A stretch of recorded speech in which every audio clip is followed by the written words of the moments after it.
Praise the lord. యేసునామమే జయము. మన రక్షకుడు, మన విమోచకుడైన యేసుక్రీస్తు అతి పరిశుద్ధ నామములో అందరికీ వందనాలు. చిన్న ప్రార్థన ద్వారా ఉదయకాల వాక్య భాగం ధ్యానించుకుందాము. పరిశుద్ధుడా, మహాగణుడు అయిన దేవ యేసయ్య, సర్వాధికారి అయిన మీకు వేలాది వందనములు, కృతజ్ఞత స్థుతి స్తోత్రం చెల్లించుకుంటున్నాను దేవ ఉదయకాలం ప్రభు వాక్య భాగం ధ్యానిస్తుండగా వాక్య భాగం అర్థమాటలు సహాయం చేసి మీ కృపలో బలపరిచి మీకు మాదిరిగా మమ్మల్ని నడిపించమని చిన్న ప్రార్థన యేసునామములో అడిగి వేడుకుంటున్నాను తండ్రి. Amen amen. మొదటి దినవృత్తాంతముల గ్రంథము 22వ అధ్యాయము 10వ వచనము. అతడు నా నామమునకు ఒక మందిరమును కట్టించును. అతడు నాకు కుమారుడై యుండును, నేను అతనికి తండ్రినై యుందును. ఇజ్రాయేలీయుల మీద అతని రాజ్య సింహాసనము నిత్యము స్థిరపరచుదును. ఆమేన్. దేవుని వాక్య భాగం దీవించిన గాక. ప్రభునందు ప్రియులారా, ఇక్కడ వాక్య భాగంలో గమనించినట్లయితే అతడు నా నామమునకు ఒక మందిరమును కట్టించును. అతడు నాకు కుమారుడై ఉండు, నేను అతనికి తండ్రినై యుందును. ఇజ్రాయేలు మీద అతని రాజ్య సింహాసనం నిత్యము స్థిరపరచుదును.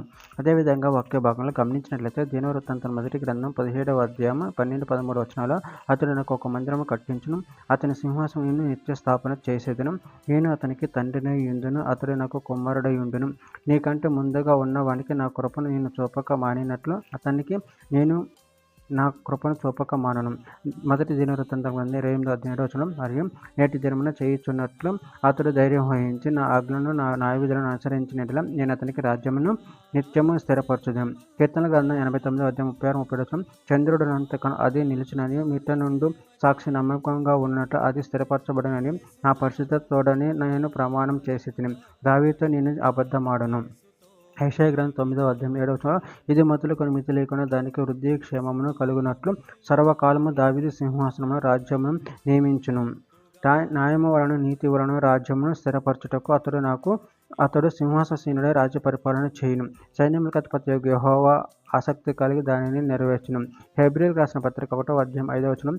ఏలయనగా నువ్వు నా కుమారుడు, నేను నేడు నిన్ను కనియున్నాను అనియు, ఇదియుగాక నేను ఆయనకు తండ్రినై యుందును, ఆయన నాకు కుమారుడై ఉండును అనియు ఆ దూతలతో ఎవరితోనైనా ఎప్పుడైనా చెప్పున.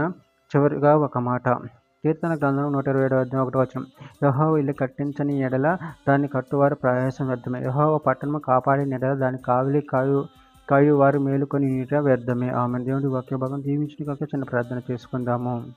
పరిశుద్ధుడ, మహాగణుడు అయిన దేవ యేసయ్య, మీరు ఇచ్చిన వాక్యదానాన్ని బట్టి ప్రభావం కృతజ్ఞతలు చెల్లించుకుంటాను తండ్రి. మీరే మాకు సర్వాధికారి అయిన దేవుడై ఉన్నారు ప్రభావ. నాయన నీ నామమునకు మహిమ ఘనత కలిగిన ప్రభావ మమ్మల్ని వాడుకొని మీ ప్రేమ కృపలో మమ్మల్ని బలపరిచి స్థిరపరిచి మీకు మాదిరిగా మమ్మల్ని నడిపించి మీ చిత్తం మా జీవితంలో జరిగించమని చిన్న ప్రార్థన నామములో అడిగి వేడుకుంటున్నాను తండ్రి. Amen amen.